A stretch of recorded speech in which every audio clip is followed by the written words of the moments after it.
Very good afternoon everyone. So class को बहुत ज़्यादा और डिले ना करते हुए आप प्लीज़ सभी ज्वाइन कर दीजिए। सभी ज्वाइन करिए बेटा, क्लास को स्टार्ट कर रहे हैं। क्लास में आपका टॉपिक चल रहा था प्लानिंग कमीशन नीति आयोग का, और इस टॉपिक को आज वाइंड अप करेंगे। ठीक है, कोई भी डाउट आपको हो तो प्लीज़ प्लीज़ जरा उसे बताना, कोई भी डाउट है। ठीक है,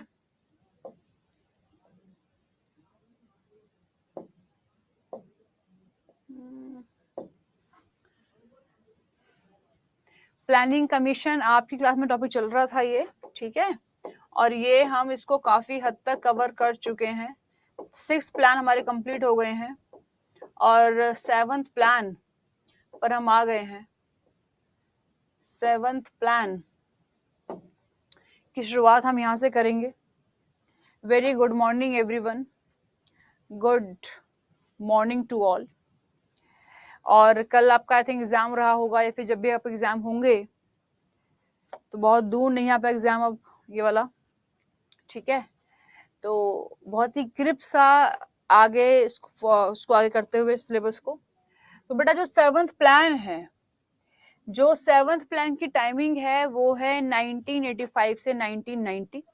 इसमें जो हमने टारगेट परसेंटेज रखा था कि भाई हमको कितना अचीव करना है, जिसका टारगेट परसेंटेज था 5.1%, लेकिन हमको अचीव कितना हुआ 6.01%। मतलब क्या कि जितना हमने टारगेट रखा था उससे कहीं ज्यादा हमने अचीव भी किया है। ठीक है, जितना हमारा टारगेट था उससे कहीं ज्यादा हमने अचीव भी किया। ओके, अब उस टाइम पर देश के प्रधानमंत्री कौन रहे होंगे? तो मिस्टर राजीव गांधी। आपको मेरी वॉइस ऑडिबल है और मैं आपको दिख रही हूँ, इसके लिए आप मुझे प्लीज कमेंट कर दीजिए कि आपको मेरी वॉइस आ रही है और मैं आपको दिख भी रही हूँ। अगर ऐसा कुछ है तो प्लीज आप मुझे कमेंट बॉक्स में कमेंट कर देना। ओके, इसमें इस टाइम पे हमने फोकस क्या किया? फोकस क्या किया बेटा? इस टाइम फोकस था किस पर? Improving the productivity of level of industries, upgrading technology. जो हमारी टेक्नोलॉजी है, जो हमारे उद्योग हैं, उनको अपग्रेड करना, उसमें नई नई टेक्नोलॉजी को समावेश करना, नए नए प्रौद्योगिकी को अच्छे से और इनहेल्ड करना, तो उसके अंदर ही फोकस किया गया। ठीक, और इसका जो मेन फोकस था वो क्या था कि लोगों को रोजगार मिलना चाहिए और सभी के साथ सामाजिक न्याय का प्रोसेस होना चाहिए। कोई भी पर्सन के साथ कोई भी भेदभाव नहीं होना चाहिए। सोशल जस्टिस को इसमें अच्छे से प्रमोट किया गया।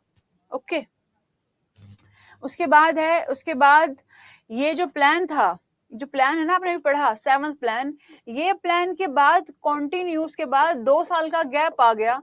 2 इयर्स गैप आया और प्लान बन नहीं पाया। 2 साल का गैप आ गया और प्लान बन नहीं पाया। दैट मीन्स इंडिया में 1990 से लेकर 1991 के बीच में कोई भी प्लान नहीं बन पाई। ये बात आपको बताई होगी पिछले क्लास में Ravi Mohan, very good morning, बताया होगा कि भाई 2 साल का गैप आया था इस टाइमिंग में। और टोटल गैप कितना है बेटा? टोटल गैप है कितना? 7 इयर्स का। 7 इयर्स का टोटल गैप आता है पूरी की पूरी प्लानिंग कमीशन के अंदर। ठीक, नेक्स्ट, अब ये जो गैप आने का रीजन है वो क्या है? अगर कोई आपसे पूछे गैप क्यों आया तो आप क्या बोलोगे? आर्थिक संकट, ड्यू टू इकोनॉमिक क्राइसिस। आर्थिक संकट के कारण इसके अंदर गैप आया है। हमने यहाँ पर बहुत बड़े अमाउंट में इकोनॉमिक क्राइसिस को फेस किया। उस टाइम पर इंडिया के पास बहुत ही कम विदेशी मुद्रा भंडार बचा था। लगभग हमारे पास उस वक्त में $1 बिलियन अमाउंट ही बचा था, और ये अमाउंट इतना ही था कि हम इससे 1 सप्ताह के लिए ही चीजों को इंपोर्ट मतलब खरीद सकते थे। देश का जो विदेशी मुद्रा भंडार है उसमें बहुत बड़ी अमाउंट में कमी आ गई। जो आज की डेट में हाल श्रीलंका का है वही हाल हमने फेस किया है 1990 में।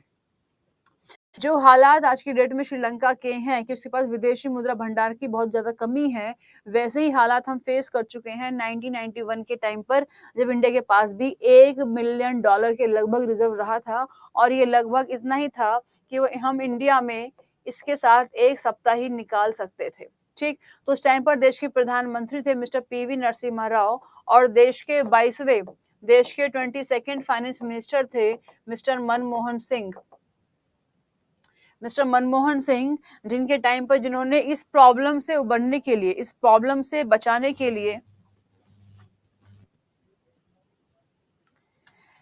जिन्होंने इस प्रॉब्लम से बचाने के लिए देश में नई पॉलिसी लॉन्च करी, जिसको हम बोलते हैं क्या, न्यू इकोनॉमिक रिफॉर्म्स।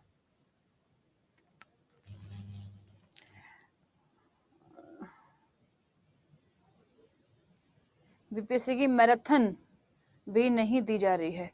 ओके, मैं सुभाष, मैं इसके बारे में बात करती हूँ बेटा, क्या प्रॉब्लम चल रही है, क्योंकि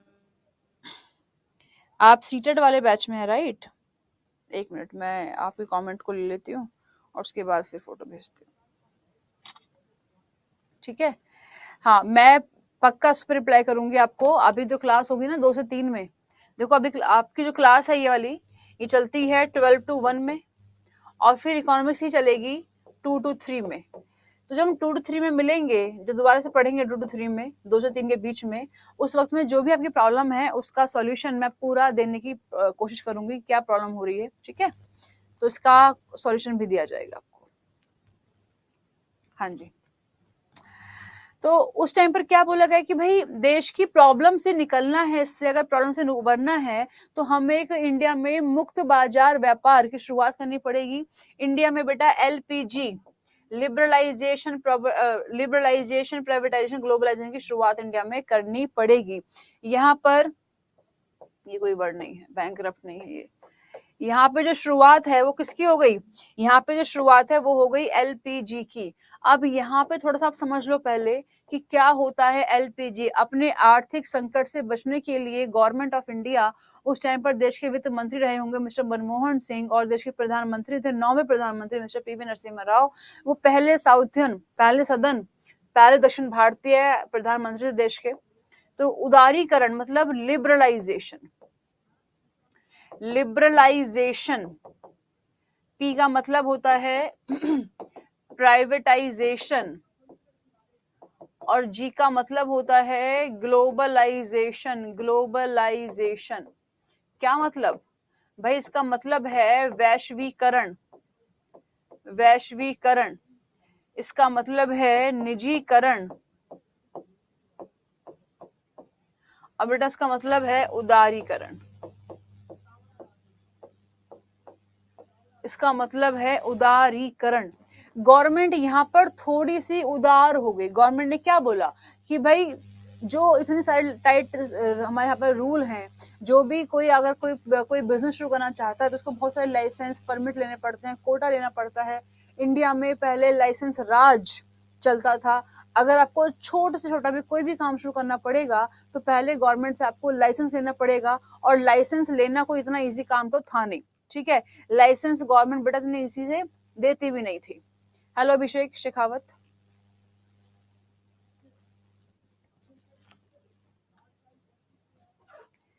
लाइव क्लास नहीं ले पाती हैं आप? ओके ओके ओके ओके, ठीक है, मैं इस बारे में फिर बात करूंगी, डोंट वरी, ठीक है?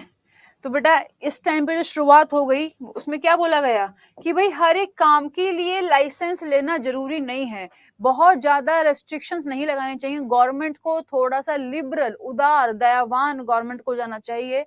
और यहाँ पे गवर्नमेंट ने ये बोला कि सिर्फ 5 ऐसे सेक्टर होंगे, 5 ऐसे सेक्टर होंगे जिनके लिए लाइसेंस लेना जरूरी होगा। इसके अलावा आप कोई भी काम करेंगे बहुत ज्यादा आपको लाइसेंस वाली प्रक्रिया से निकलना नहीं पड़ेगा। तो वो ऐसे कौन कौन से 5 सेक्टर हैं जिनके लिए आपको लाइसेंस लेना ही पड़ेगा, बिना लाइसेंस के आप ये काम कर नहीं पाएंगे। बिल्कुल अभिषेक, ये क्लास डीएसएसबी के लिए ही चल रही है। हाँ, तो वो कौन से ऐसे काम है जिनको आप बेटा बिना लाइसेंस से कर नहीं पाओगे? देखो पहली बात तो है क्या? पहली बात तो है मैन्युफैक्चरिंग।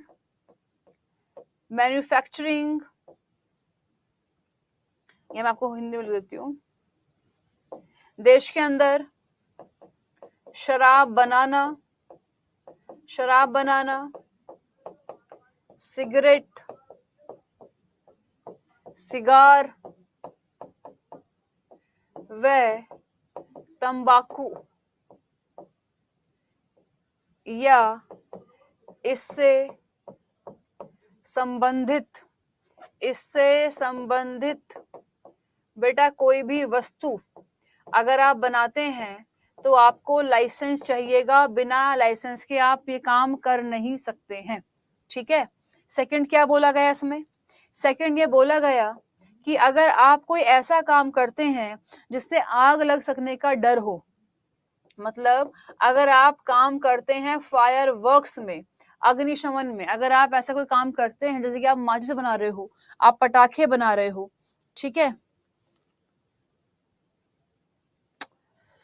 यही है प्रॉब्लम डिसेंट, यही है। थोड़ा सा मैं लेट हो गई, but I am so sorry बेटा।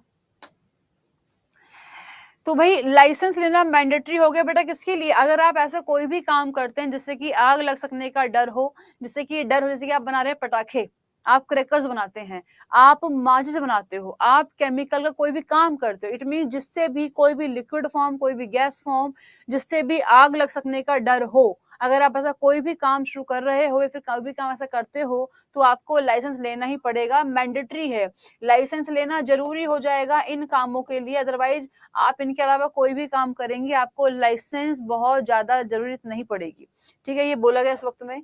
फिर क्या बोला गया कि अगर आप कोई ऐसा काम करते हैं जिसमें कि इलेक्ट्रॉनिक यूज होगा, लाइट का कोई काम करते हैं, अगर आप कोई भी ऐसा आइटम बनाते हो जो इलेक्ट्रॉनिक है, लाइक सपोज करो कि आप एसी बना रहे हो, आप कूलर बना रहे हो, आप फ्रिज बना रहे हो, है ना, उसमें गैस का भी यूज होता है, उसमें इलेक्ट्रिसिटी का भी यूज होता है, तो अगर आप ऐसा कोई भी काम करते हैं तो आपको लाइसेंस चाहिएगा, जरूरी है, मैंडेटरी है। ठीक। फिर क्या बोला गया बेटा? मेडिसिन फार्मा, मेडिसिन फार्मा मतलब दवाइयां एवं फार्मा। तो मेडिसिन फार्मा, अगर आप कोई भी दवाइयां बनाते हो, आप आयुर्वेदिक, एलोपैथिक, होम्योपैथिक, है ना, यूनानी, मेडिसिन एंड फार्मा, अगर आप ऐसा कोई भी दवाइयों का काम करते हो तो आपको लाइसेंस चाहिए, बिना लाइसेंस के आप ये काम कर नहीं पाएंगे, लाइसेंस लेना मैंडेटरी है। और क्या बोला गया कि अगर आप कोई हथियार बनाते हैं, है ना, अगर आप वेपन्स बना रहे हैं तो बिना लाइसेंस के आप ये काम नहीं कर पाओगे, आपको लाइसेंस चाहिएगा। तो गवर्नमेंट ने क्या बोला कि इन 5 सेक्टर के लिए तो लाइसेंस चाहिएगा, अदरवाइज इनके अलावा कोई भी काम करेंगे आपको बहुत ज्यादा लाइसेंस की टफ प्रोसेस से गुजरना नहीं पड़ेगा, आपको बहुत ही इजी लाइसेंस गवर्नमेंट इशू कर देगी, लेकिन इनके लिए थोड़ी सी प्रक्रिया बड़ी होती है। ठीक है, इसका मतलब ये है कि गवर्नमेंट ने कुछ चीजों को छोड़कर, बाकी गवर्नमेंट लिबरल हो गई, उदार हो गई, गवर्नमेंट ने बोला कि भाई हम कुछ सेक्टर्स को इजी कर रहे हैं काम करने के लिए। फिर गवर्नमेंट ने क्या बोला कि कुछ सेक्टर्स को हम प्राइवेटाइज कर देते हैं। ठीक है भाई, सिंपल सी बात है बेटा, गवर्नमेंट के लिए पॉसिबल नहीं है कि गवर्नमेंट सभी को गवर्नमेंट जॉब दे पाएगी। अब गवर्नमेंट जॉब गवर्नमेंट दे नहीं पा रही है और गवर्नमेंट ने सारे सेक्टर्स अपने पास अपने हाथों में लेके रखे हैं। अब इंपॉर्टेंट चीज ये है कि गवर्नमेंट उन सेक्टर्स को थोड़ा सा फ्री तो करे। इट मीन्स अगर सारे सेक्टर, सारी कंपनी, सारी चीजें गवर्नमेंट के अंडर में ही रहेंगी तो प्राइवेट वाले लोग कैसे काम कर पाएंगे? और गवर्नमेंट सबको गवर्नमेंट जॉब दे नहीं पा रही है, तो क्या बोला गवर्नमेंट ने कि हम चीजों को प्राइवेटाइज करने को तैयार हैं, हम इन चीजों का निजीकरण करने को तैयार हैं, लेकिन 3 ऐसी चीजें होंगी, 3 ऐसे वो सेक्टर होंगे जिन्हें गवर्नमेंट कभी भी प्राइवेटाइज नहीं करेगी, इनको गवर्नमेंट ऑलवेज कैसा रखेगी? सरकारी बना के रखेगी। क्या क्या सेक्टर है वो? पहला है बेटा डिफेंस, रक्षा क्षेत्र, गवर्नमेंट कभी भी डिफेंस को पब्लिक के हाथों में नहीं देगी, रक्षा क्षेत्र को गवर्नमेंट कभी भी प्राइवेट के हाथों में नहीं देगी, रक्षा क्षेत्र। ठीक। फिर क्या बोला गया? Atomic and nuclear energy, atomic and nuclear energy, आणविक ऊर्जा, परमाणु ऊर्जा, एनर्जी, परमाणु ऊर्जा बेटा ये बहुत ही डेंजरस काम होता है, इसको गवर्नमेंट कभी भी प्राइवेट सेक्टर के हाथों में नहीं देगी। ठीक है, परमाणु ऊर्जा, एनर्जी। और एक क्या बोला गया? एक इसमें बोला गया रेलवे, गवर्नमेंट कभी भी रेलवे का निजीकरण नहीं करेगी, गवर्नमेंट रेलवे का कभी भी निजीकरण नहीं करेगी, इस वक्त में ये भी बोला गया। ठीक है, फिर नेक्स्ट वन इज ग्लोबलाइजेशन। भाई पहले हम बिल्कुल भी ग्लोबलाइज नहीं थे, पहले बेटा हम बिल्कुल भी एक्सपोर्ट इंपोर्ट करते नहीं थे। यहाँ पर हमने गवर्नमेंट ने क्या किया, 1991 में देश के अंदर बड़े अमाउंट में चीजों का एक्सपोर्ट एंड इंपोर्ट करना शुरू कर दिया। इससे पहले हम ना के बराबर एक्सपोर्ट और इंपोर्ट करते थे। देश में बड़े लेवल पर व्यापार होने लगे, बड़े लेवल पर एक्सपोर्ट एंड इंपोर्ट शुरू होने लगा। ठीक है, जो पहले कोका कोला कंपनी देश छोड़ो चली गई थी वो वापस आ गई, और इंडिया में देश के बाहर से बहुत बड़े अमाउंट में इन्वेस्टमेंट होनी शुरू हो गई, निवेश होना शुरू हो गया, और चीजें धीरे धीरे सेटल होने शुरू हुई, और इंडिया के पास बाहर से पैसा आना शुरू हुआ, ताकि जो हमारा विदेशी रिजर्व है उसमें बाहर की करेंसी दिखनी शुरू हो गई, जिससे कि हम बहुत अच्छे से इम्पोर्ट खरीद कर सकते थे। ठीक है, तो ये गवर्नमेंट की पॉलिसी थी, liberalisation, privatisation and globalisation, LPG, जिसको लॉन्च किया गया था 1991 में देश के आर्थिक संकट से उबरने के लिए। इसको मिस्टर मनमोहन सिंह ने और देश के उस टाइम के प्रधानमंत्री मिस्टर PV नरसिम्हा राव ने लॉन्च किया। तो 1990 से लेकर 1991 तक तो बेटा क्या रहा, गैप ही आ गया, गैप ही, प्लान बन ही नहीं पाया। उसके बाद जो 8th प्लान आया वो कब आएगा, 1992 से लेकर 1997 में। ठीक है, ये जो प्लान आएगा वो 1992 से लेकर 97 के बीच में आएगा, और उस टाइम पे फोकस क्या किया गया, इंडस्ट्रीज को मॉडर्नाइज करना है ना, इंडस्ट्रीज को आधुनिकीकरण करना है। देश के अंदर जो इंडस्ट्रीज हैं उनको नई नई टेक्नोलॉजी मिले, वो अच्छे से काम कर पाए, एक प्रॉपरली टेक्नोलॉजी के साथ कंपनीज आगे काम कर पाए, इस चीज पे फोकस किया गया इस टाइम पर। और देश के अंदर जनसंख्या, गरीबी को दूर करना, रोजगार बढ़ाना, पंचायती राज सिस्टम को लागू किया गया, म्युनिसिपैलिटी मतलब नगर पालिकाएं शुरुआत हुई, एनजीओ की शुरुआत हुई, टूरिज्म की शुरुआत हुई, और देश के इंफ्रास्ट्रक्चर मतलब संरचनात्मक ढांचे को अच्छा करने के पे ध्यान दिया गया। इस टाइम पर टारगेट रखा गया कितना, 5.6%, और हमें एक्चुअली अचीव कितना हुआ है, 6.8%। ठीक, तो ये इंडिया का प्लान था। इसी टाइम पर इंडिया में बेटा 1990 में SIDBI, small industrial development bank of India की शुरुआत हुई। इसी टाइम पर हमने 1 जनवरी 1995 में WTO की मेंबरशिप ले ली। हम WTO मतलब वर्ल्ड ट्रेड ऑर्गेनाइजेशन, बेटा वैश्विक व्यापार संगठन, वर्ल्ड ट्रेड ऑर्गेनाइजेशन का इंडिया मेंबर बन गया। ठीक है, WTO का मेंबर बना। इसका हेडक्वार्टर कहाँ होगा, इसका हेडक्वार्टर है जेनेवा में। जेनेवा कहाँ, स्विट्जरलैंड में। ठीक है, तो ये सब कुछ इस टाइम पर इंडिया में हुआ होगा। ठीक, नेक्स्ट है, बताइए ये जो 9th प्लान है इसका टाइमिंग है 97 से लेकर 2002। इसका टारगेट कितना था, 7.1%। एक्चुअली हमने रिसीव कितना किया, 6.8%। बेटा टारगेट था 7.1%, और हमको अचीव कितना हुआ है, 6.8%। ठीक है, और इंडिया को इंडिपेंडेंट हुए लगभग 50 साल पूरे होने को आए, और देश के अंदर इस टाइम में प्रधानमंत्री थे कौन, मिस्टर अटल बिहारी वाजपेयी। अटल बिहारी वाजपेयी उस टाइम पर देश के प्रधानमंत्री थे, great personality mister Atal Bihari Vajpayee. और इस टाइम पर हमने फोकस किया देश के अंदर PPP मतलब क्या है, पब्लिक प्राइवेट पार्टनरशिप पर,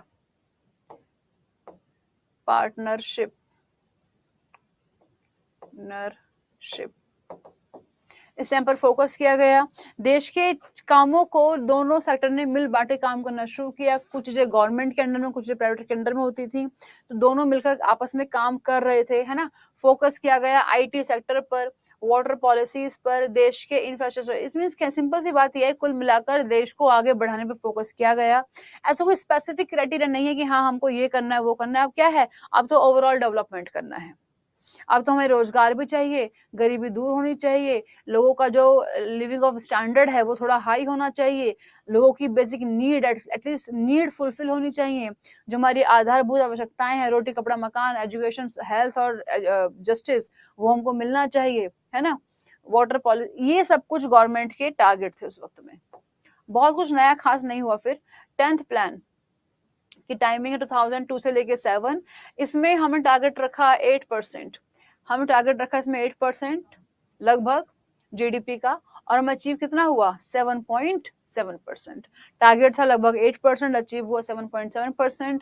इसमें हमने फोकस किया कि भाई रोजगार को आगे बढ़ाना है, देश की गरीबी को दूर करना है। मतलब मैंने आपको बताया ना कि लगभग वही सारे क्राइटेरियाज हर प्लान के अंदर आने लग गए, गरीबी हटाओ, अनएम्प्लॉयमेंट हटाओ, ऐसा। ठीक, अब यहाँ पे चीजें होती गई, आगे हम बढ़ते गए, उसके बाद धीरे धीरे हुआ ये कि 11th प्लान आ गया, और देश के प्रधानमंत्री मनमोहन सिंह थे। मिस्टर सिंह देश के प्रधानमंत्री रहे, 13th प्रधानमंत्री हैं, ये 13वें पीएम है देश के मिस्टर सिंह। 2004 से लेके 14 तक ये देश के प्रधानमंत्री बने रहे। इन्होंने आईटी एजुकेशन पे फोकस किया। ध्यान रखिए बेटा, इंडिया में कितने आईआईटीज हैं? इंडिया में 23 आईआईटीज हैं। ठीक है, इन्होंने इंक्लूसिव ग्रोथ पे फोकस किया, जो जेंडर इक्वालिटी है, जो गैप है मेल और फीमेल का, उस पर थोड़ा ध्यान दिया गया। तो ये सारे काम हुए, लेकिन ऐसे से क्वेश्चन एग्जाम में आपको पूछेगा नहीं, क्योंकि आज की डेट में हम प्लानिंग कमीशन का कंसेप्ट ही खत्म हो गया। अब हम पढ़ते हैं इंडिया में नीति आयोग को, क्योंकि इस प्लान के बाद 12th प्लान के बाद प्लानिंग सिस्टम ही खत्म हो गया। इसकी टाइमिंग क्या थी? 7 से 14। ठीक है, 12, एक सेकेंड, इसकी टाइमिंग थी 7 से 12, और इसकी टाइमिंग क्या होगी? ये टाइमिंग गलत है इसकी बेटा, इसकी टाइमिंग है 2012 से लेकर 17। इसकी टाइमिंग है 2012 से लेकर 17। अब हुआ ये, गुड मॉर्निंग मुनी, हुआ ये बेटा, यहाँ पे हुआ ये है कि गवर्नमेंट चेंज हो गई। 2012 में ये प्लान बना 5 सालों के लिए, लेकिन इसी बीच में हुआ ये कि गवर्नमेंट चेंज हो गई। 2014 में गवर्नमेंट आ गई, कौन सी? एनडीए। एनडीए का मतलब क्या है? BJP plus left parties. Mister Modi की गवर्नमेंट आ गई, टाइम चेंज हो गया। गवर्नमेंट जब बदलेगी तो देश का माहौल भी बदलेगा, एक नई हवा चलेगी, और जब वो नई हवा चली, वो प्लानिंग कमीशन को बहा कर ले गई। फिर कोई प्लानिंग कमीशन नहीं। फिर मिस्टर मोदी ने क्या बोला, गवर्नमेंट ने क्या बोला? खत्म, प्लानिंग कमीशन का जो कंसेप्ट है इसको खत्म कर दो, एबॉलिश। बेटा, प्लानिंग कमीशन को एबॉलिश मतलब खत्म करना, एबॉलिश्ड, खत्म कर दिया गया।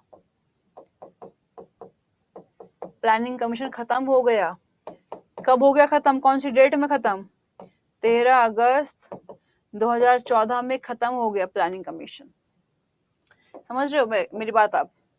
ये जो प्लानिंग कमीशन है, ये जो योजना आयोग है बेटा, योजना आयोग की जो शुरुआत हुई वो कब हुई? आपने पढ़ा भी था इसको। 15 मार्च 1950 को हमने योजना आयोग की शुरुआत करी थी। और ये कब से कब तक चला? ये 15 मार्च 1950 से लेकर 13 अगस्त 2014 तक चला। ठीक है, अब इसके प्लेस पर, हाँ अभी बात करेंगे, अब इसके प्लेस पे क्या आ जाएगा? अब इसके प्लेस पर आ जाएगा क्या? नीति आयोग। अब इसके प्लेस पे आ गया नीति आयोग। कौन सी डेट में आ गया नीति आयोग? 1 जनवरी 2015 में, 1 जनवरी 2015 में प्लानिंग कमीशन की जगह पे आ जाएगा NITI Aayog. NITI, national institution for transforming India बेटा, national institution for transforming India, NITI Aayog. Government क्या कर रही है? गवर्नमेंट क्या कह रही है कि हम इंडिया को ट्रांसफॉर्म कर रहे हैं। ट्रांसफॉर्म का मतलब क्या है? कि देश को ट्रांसफॉर्म करना, मतलब पहले हम ऐसे थे, हम ऐसे हो गए हैं। चेंज करना, सिस्टम में चेंज लेके आना, समझ रहे हो? सिस्टम में चेंज लेके आना। बहुत ज्यादा डिफरेंस नहीं है, बहुत ही हल्का फुल्का सा डिफरेंस है, बहुत ज्यादा डिफरेंस बिल्कुल भी नहीं है। ये एक ऐसा है कि आपको पुरानी चीज को डाल के नए रैपर में दिया जा रहा है, एक नए लिफाफे में आपको वही पुरानी चीजें दी जा रही हैं। बहुत ही हल्का फुल्का थोड़ा सा फर्क है, ठीक है, बहुत ज्यादा फर्क नहीं है। ठीक है, क्या फर्क है थोड़ा समझेंगे। देखो, पहली बात तो इसका फुल फॉर्म इंपॉर्टेंट है, पूछता क्वेश्चन कभी कभी कि इसका फुल फॉर्म क्या है भाई, तो आप क्या बोलेंगे? इसका फुल फॉर्म है national institution for transforming India. 2015 में बेटा ये आया। इसकी पहली मीटिंग 8 फरवरी 2015 को ही। अब इसके अंदर पहली बात तो ये कि मेंबर कौन कौन से होते हैं, कौन कौन इसके अंदर मेंबर होते हैं। तो बेटा मेंबर कौन है, चेयरमैन देश के प्रधानमंत्री होंगे mister Modi, at present mister Narendra Modi. जो भी देश के प्रधानमंत्री होंगे वही इसके चेयरमैन भी होते हैं। इसकी वाइस चेयरमैन कौन है, सुमन बैरी इसके वाइस चेयरमैन है। इसके सीईओ कौन है, देखो ध्यान रखना कि नीति आयोग में और प्लानिंग कमीशन में ये भी एक डिफरेंस है बेटा। प्लानिंग कमीशन के अंदर एक चेयरमैन होते थे और दूसरा जो नाम था वो सेक्रेटरी का होता था, सचिव होते थे, सचिव। उसके अंदर उसको हम सचिव कहते थे, यहाँ हम उस सचिव को क्या कह रहे हैं, वाइस चेयरमैन। ठीक है, पहली बात तो ये सचिव होता था, सेक्रेटरी होता था, इसको हम क्या कह रहे हैं, वाइस चेयरमैन। दूसरी बात, प्लानिंग कमीशन में कोई भी पद, कोई भी डेजिग्नेशन सीईओ का नहीं होता था, लेकिन इसमें सीईओ भी होते हैं। ठीक है, डिफरेंस तो ये भी है कि बेटा प्लानिंग कमीशन में कोई भी सीईओ नाम की चीज नहीं होती थी, लेकिन इसमें सीईओ होते हैं।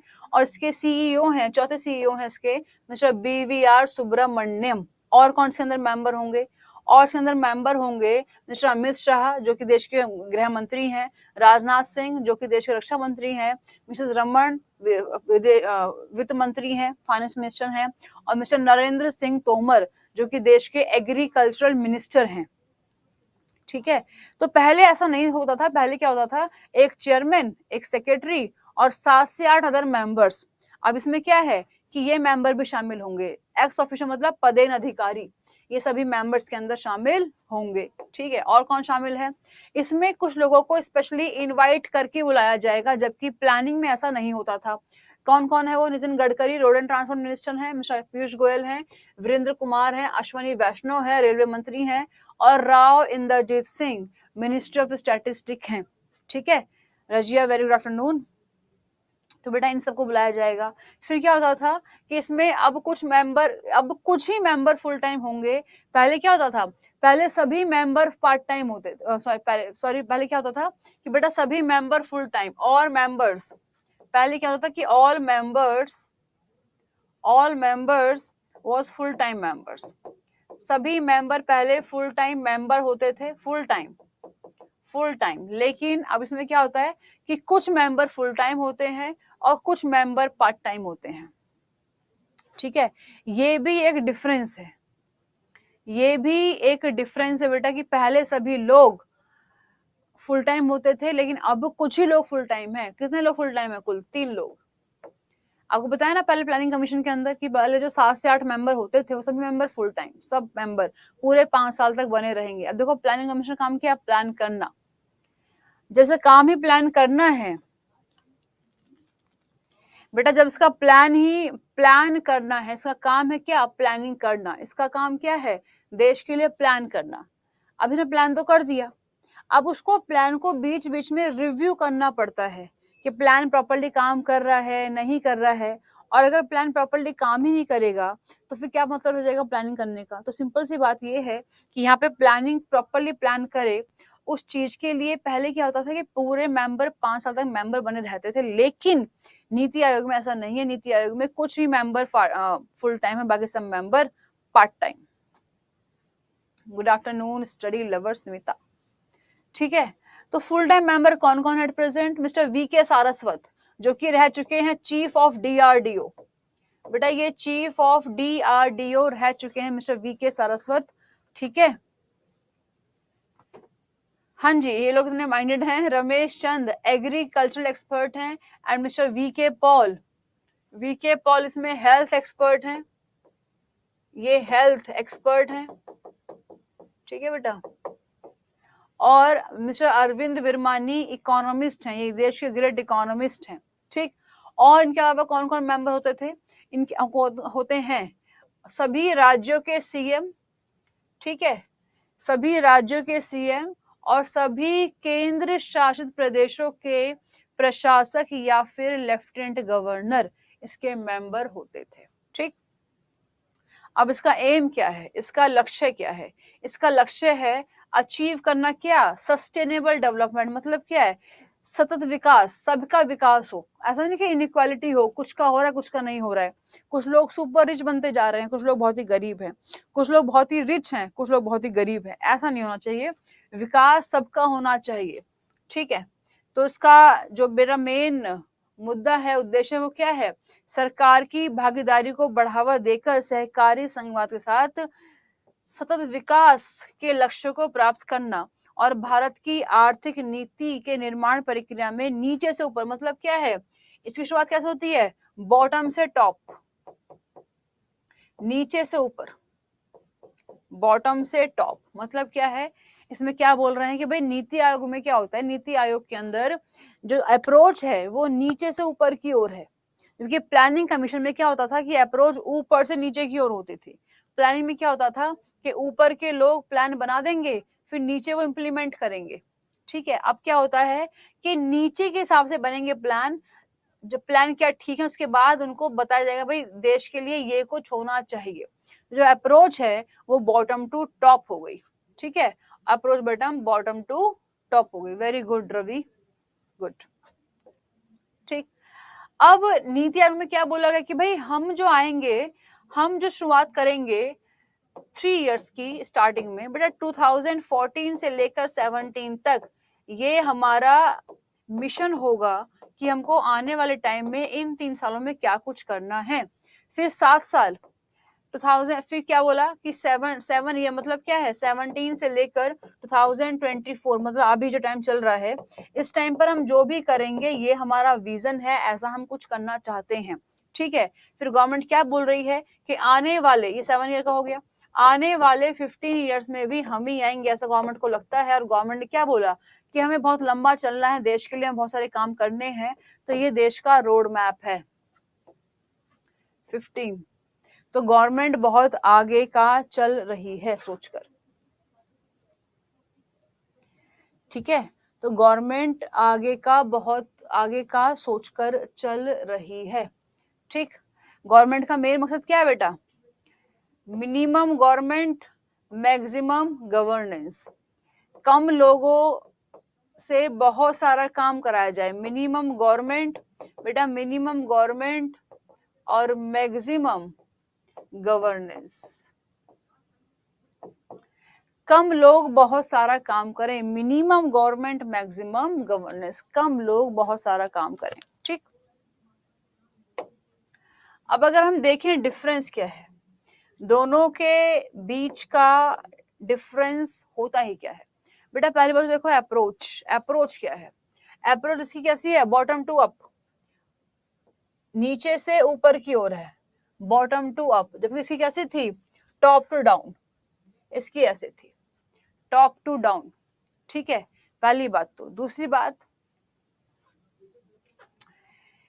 इसका जो पैसा है, जो फाइनेंस है, वो कौन देखेगा, इसका फाइनेंस देखने का काम किसका है, फाइनेंस मिनिस्ट्री का, फाइनेंस मिनिस्ट्री तय करती है। ये सिर्फ और सिर्फ बेटा प्लान करता है, इसका जो काम है वो सिर्फ प्लान करना है, सोचना है, थिंक टैंक, ये एक थिंक टैंक की तरह काम करता है। इसका काम सोचने विचारने का है, ये विचार करता है कि देश में क्या कुछ होना चाहिए, देश में क्या कुछ होना चाहिए। इसका पैसों से कोई लेन देन नहीं है, पैसे इसके हाथ में होते ही नहीं है, जो सारा पैसा है वो वित्त मंत्री के हाथ में होता है, वो देखेंगे इसको, ठीक है। लेकिन इसमें क्या होता था, इसमें जो फाइनेंस का काम भी है वो भी इन्हीं के पास होता था, पैसे को, कौन से पैसे को कितना यूज कहाँ किया जाएगा, कैसे यूज किया जाएगा, पैसा किसके हाथ में होगा, वो भी सारा काम डिसाइड कौन करता था, पहले प्लानिंग कमीशन ही, ठीक है। लेकिन नीति आयोग के हाथ में पैसा नहीं होता, वो सिर्फ प्लान करती है। लेकिन इसके हाथ में क्या होता था, इसके हाथ में प्लानिंग भी होती थी, ये लोग प्लान भी करते थे और पैसे का लेन देन भी ये खुद ही देखते थे, ठीक। बेटा ये फ्लेक्सिबल थी, इसको हम चेंज कर सकते थे, है ना, इसमें कोई ऐसा नहीं है। जैसे अभी हमने देखा 3 सालों के लिए प्लान, 5 सालों के लिए प्लान, 15 सालों के लिए प्लान बने, 7 ईयर के लिए प्लान बना, इसमें क्या है, इसमें कोई चेंज नहीं है, ये हमेशा ही 5 सालों के लिए प्लान बनाता था, one size fit all approach, एक ही पूरे 5 साल में, बेटा पूरे पूरे 5 साल में, पूरे 5 साल में जो टाइमिंग है वो कंटिन्यू 5 ईयर ही रही, ठीक है, उसमें कोई चेंज नहीं हो पाया। वॉइस मिसमैच हो रहा है क्या स्मिता? कोई वॉइस का भी इशू है? चलो मैं भी दिखाती हूँ फिर। बेटा पहले क्या था कि जो प्लान है वो पूरे 5 साल के लिए ही बनते थे, लेकिन अब इंडिया में प्लान नहीं बनते हैं। अब इंडिया में क्या बनता है? एजेंडा। अब हम एजेंडा पे बात करते हैं। आपने देखा होगा, अभी आपको बताया था, जो प्लान थे वो 3 years, 7 years एंड 15 years के लिए बन रहे थे। ठीक है, क्लास रुक रुक के चल रही है? सभी की चल रही है या कुछ लोगों की चल रही है? बताओ पहले, सभी के साथ इशू है या कुछ के साथ इशू हो रहा है? ये वाला बताना जरा मेरे को। ठीक बेटा, ये जो प्लानिंग कमीशन है ये सिर्फ और सिर्फ प्लान करता था, और ये सिर्फ राज्यों को ही देखता था, राज्यों के लिए प्लानिंग करता था। जबकि ये पूरे इंडिया फेडरलिज्म सबको लेके साथ में चलता है, सबके साथ सबके लिए ये काम करता है। ठीक है, ऐसा नहीं किसी पर्टिकुलर राज्य को टारगेट करके, नहीं, सबके साथ। ठीक, ये जो प्लान है वो 5 साल के लिए बनते थे, और इसमें कोई टाइमिंग फिक्स नहीं है इसमें, क्योंकि एजेंडा चलता है। ठीक है, इसमें बहुत सारे मेंबर परमानेंट ही थे, सभी मेंबर परमानेंट, मतलब क्या? Full time member, full time member. जबकि इसके अंदर परमानेंट मेंबर बहुत ही कम होते हैं। कुछ ही लोगों ने आपको नाम बताया, V K Saraswat, mister V K Saraswat हैं, ठीक है, विवेक देबरॉय हैं, वीके सारस्वत हैं, ये सब कुछ। ठीक, और प्लानिंग का लेवल यहाँ पे क्या है? माइक्रो मैक्रो दोनों को लेवल देखता है ये, जबकि ये मैक्रो दोनों को देखता है, जबकि ये लेफ्ट टू स्टेट भी देखता है। इट मीन्स क्या है? ये प्लानिंग करता है सभी के लिए, माइक्रो लेवल पे भी हो, मैक्रो लेवल पे भी हो, स्टेट की हो या फिर गवर्नमेंट की हो, सेंट्रल गवर्नमेंट की हो। जबकि ये कैसे करता है?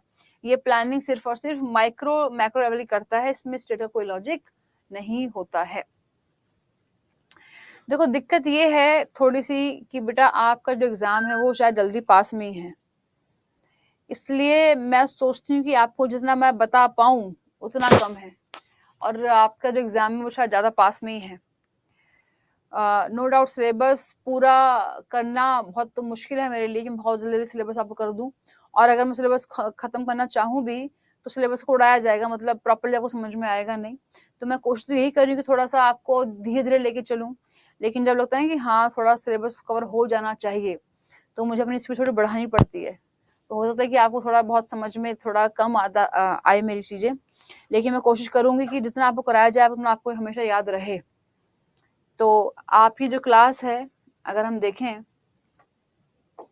बेटा, आपकी क्लास में 2 टॉपिक अभी कवर हुए हैं, एक बैंकिंग इन इंडिया और एक हुआ है planning commission NITI Aayog, planning commission NITI Aayog. ठीक है, ठीक है, आज शाम को जो क्लास होगी 2 से 3 में दोपहर में, उसमें हम शुरुआत करेंगे बजट की। बजट क्या होता है, कैसे काम करता है। ठीक, ओके। इकोनॉमी से जुड़े हुए अगर आपको क्वेश्चन देखने हैं बेटा, तो आप क्या करना, मेरी एवरीडे 11 से 12 में डेली यूट्यूब पर क्लास चल रही है इकोनॉमिक्स की, और जो कि मोस्ट इम्पॉर्टेंट क्वेश्चन की सीरीज चल रही है। ठीक है, आप क्या करना, आप उन क्वेश्चन को डेली 6 से 7 क्लास अब तक हो चुकी हैं, आप थोड़ी अपनी यूट्यूब की स्पीड बढ़ा देना। ठीक है, थोड़ा फास्ट सुन लेना आप। वो जो सारे क्वेश्चन मैं करा रही हूँ वाईटी पर, यूट्यूब पर, सारे क्वेश्चन इंपॉर्टेंट है एग्जाम के पॉइंट ऑफ व्यू से। ठीक है, अगर आपको अपनी इकोनॉमिक्स के क्वेश्चन की प्रैक्टिस करनी है तो आप क्या करो, आप यूट्यूब पे जाओ, और यूट्यूब पर आपको 11 से 12 वाली जो क्लास हुई है अभी, उसमें आपको बहुत सारे क्वेश्चन बेटा एमसीक्यू के क्वेश्चन दिख जाएंगे, जो कि आपके एग्जाम के पॉइंट ऑफ व्यू से भी इम्पोर्टेंट है। अगर आपको कोई क्वेश्चन करने हैं, एक बार देखना है कि क्वेश्चन कैसे आ सकते हैं एग्जाम में इकोनॉमिक्स के अंदर, तो आप एक बार उनको रीड कर लेना। बहुत ज़्यादा टाइम मत लगाना, बेशक थोड़ी सी स्पीड कम कर लेना अपनी, लेकिन हाँ एक बार उनको चेक कर लोगे तो आपकी वो हेल्पफुल रहेंगे आपको इकोनॉमी को थोड़ा सा और स्ट्रॉन्ग करने के लिए। ठीक, तो हमारी क्लास का नेक्स्ट जो टॉपिक रहेगा दैट इज कॉल्ड बजट। हाँ, जो क्लास का नेक्स्ट टॉपिक होगा वो होगा बजट। बजट से आप क्या समझ रहे हो, व्हाट इज बजट?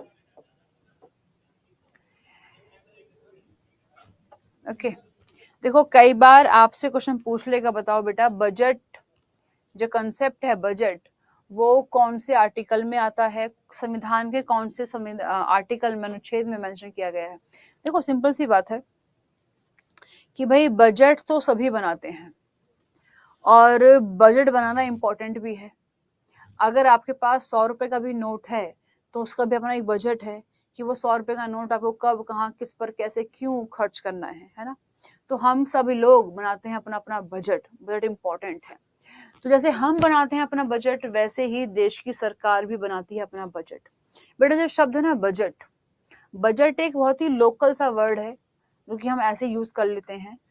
और संविधान के किसी भी अनुच्छेद में, संविधान के अंदर कहीं पे भी बजट नाम को बजट नहीं बोला जाता, वहां हम इसको बोलते हैं, देखो ध्यान रखना, बजट नाम की कोई भी चीज होती ही नहीं है। बजट का जो शब्द है इसका मतलब है संविधान के अंदर, this is called annual financial statement.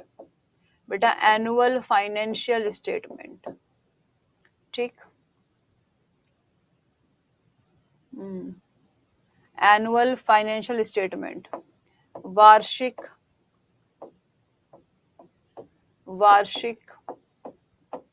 वित्त विवरण।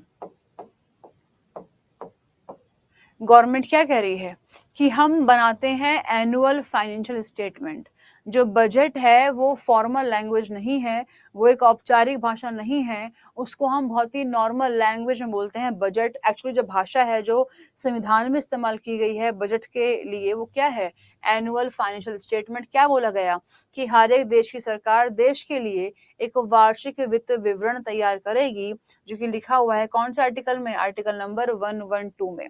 बेटा आर्टिकल नंबर 112 में देश के लिए लिखा है कि गवर्नमेंट देश की, इंडिया में एक संविधान के अंदर अनुच्छेद नंबर 112 में साफ साफ लिखा गया है कि गवर्नमेंट बनाए बजट। ठीक है, हर एक राज्य सरकार भी अपना बनाए बजट, राज्य सरकार का भी अपना होता है बजट, वो लिखा हुआ है आर्टिकल नंबर 202 में। राज्य सरकारें भी अपना बनाएंगी बजट, ये आर्टिकल नंबर 202 के अंदर साफ साफ मेंशन किया गया है। ठीक है, तो ध्यान रखना, जो हमारा केंद्र का बजट है वो आता है 112 में, जो हमारा राज्य का बजट है वो आता है आर्टिकल नंबर 202 में। ठीक, और ये जो बजट की शुरुआत है, वो जो बजट की शुरुआत है ये होती है डिस्ट्रिक्ट लेवल से। वेरी गुड रवि, ये होती है डिस्ट्रिक्ट लेवल से, एक जिला लेवल पे किस किस चीज की रिक्वायरमेंट है, क्या कुछ चाहिए, कितने स्कूल, कितने हाईवे, कितने ब्रिज, कितने बांध, कितने डैम बनने हैं, ये शुरुआत होती है डिस्ट्रिक्ट लेवल पर। बेटा डिस्ट्रिक्ट लेवल पे गवर्नमेंट कौन होती है, कौन होती है गवर्नमेंट? डिस्ट्रिक्ट लेवल पे गवर्नमेंट होती है कौन, डिस्ट्रिक्ट कलेक्टर, है ना, डिस्ट्रिक्ट मजिस्ट्रेट होते हैं, डीएम होते हैं। ठीक, अब वो जो डीएम है वो अपनी रिपोर्ट सबमिट करेंगे स्टेट गवर्नमेंट को कि सर हमें इस चीज की रिक्वायरमेंट है, हमें ये चीज चाहिए। अब गवर्नमेंट ये देखेगी कि सभी डिस्ट्रिक्ट्स को ओवरऑल कितनी चीजों की रिक्वायरमेंट है, और गवर्नमेंट अपना एक बजट प्रिपेयर करेगी, एक वार्षिक वित्त विवरण तैयार करेगी राज्य सरकार की भाई हमारे डिस्ट्रिक्टों के हिसाब से, हमारे जिलों के हिसाब से हमें इतनी इतनी चीजों की रिक्वायरमेंट है, वो अपना बनाएगी बजट। फिर अपनी रिपोर्ट सबमिट करेगी सेंट्रल गवर्नमेंट को, भाई हमें ये चीजें चाहिए। फिर सेंट्रल गवर्नमेंट देखेगी ओवरऑल कि हर एक राज्य में किस किस चीज की रिक्वायरमेंट है, कितना कुछ होना चाहिए, कितना कुछ बनना चाहिए, इसके अकॉर्डिंग गवर्नमेंट बनाती है अपना बजट। तो बेटा जो बजट की शुरुआत है वो डिस्ट्रिक्ट लेवल से शुरू होती है। ठीक है, क्वेश्चन कई बार पूछेगा, बताइए इंडिया में हम किसको बोलते हैं फादर ऑफ इंडियन बजट? बेटा फादर ऑफ इंडियन बजट किसको बोला जाता है? फादर ऑफ इंडियन बजट, भारतीय बजट के पिता किसको कहते हैं? भारतीय बजट के जो पिता हैं वो किसको बोला जाता है? तो आप क्या बोलेंगे? Mister James Wilson. बेटा जेम्स विल्सन को हम बोलते हैं father of Indian budget. James Wilson called father of Indian budget. इन्होंने सबसे पहले इंडिया में 7 अप्रैल 1860 को 1860 को देश का पहला बजट प्रेजेंट किया, देश की पार्लियामेंट में इंट्रोड्यूस कराया, इसका परिचय दिया कि बजट नाम की चीज होता क्या है। पहले भारतीयों को पता ही नहीं था कि बजट भी कोई चीज होती है। ठीक है, देखो ध्यान रखना, आपने नाम सुना होगा हिस्ट्री में, है ना, आपने बेटा नाम सुना होगा हिस्ट्री में लॉर्ड कैनिंग का, जानते होंगे आप लॉर्ड कैनिंग के बारे में। लॉर्ड कैनिंग देश के पहले वायसराय, लॉर्ड कैनिंग, है ना। तो लॉर्ड कैनिंग की 1859 में एक होती थी इकोनॉमिक काउंसिल, आर्थिक परिषद। बेटा इकोनॉमिक काउंसिल इनकी एक होती थी, आर्थिक परिषद इनकी होती थी। उस इकोनॉमिक काउंसिल के अंदर एक मेंबर थे मिस्टर जेम्स विल्सन, जिन्होंने पहली बार भारत के लिए बजट बनाने की शुरुआत करी। ठीक है, इसीलिए हम जेम्स विल्सन को बोलते हैं फादर ऑफ इंडियन बजट। ठीक, पहली बार बजट का जो इंट्रोडक्शन, जो परिचय है, वो 1860 में कराया गया भारत में, और पहला बजट प्रेजेंट हुआ, प्रस्तुत हुआ देश की असेंबली में, कब? 1869 में, 1869 में। ठीक है, तो ये जो टॉपिक है ना, ये जो बजट है, इसका हमने बस शुरुआत भर करी है अभी, इसको हम कंटिन्यू करेंगे नेक्स्ट क्लास में 2 to 3 में। तो आप सभी लंच वंच कर लो अपना आराम से, उसके बाद टॉपिक शुरू करेंगे। ठीक है, so okay, thank you class, thank you very much.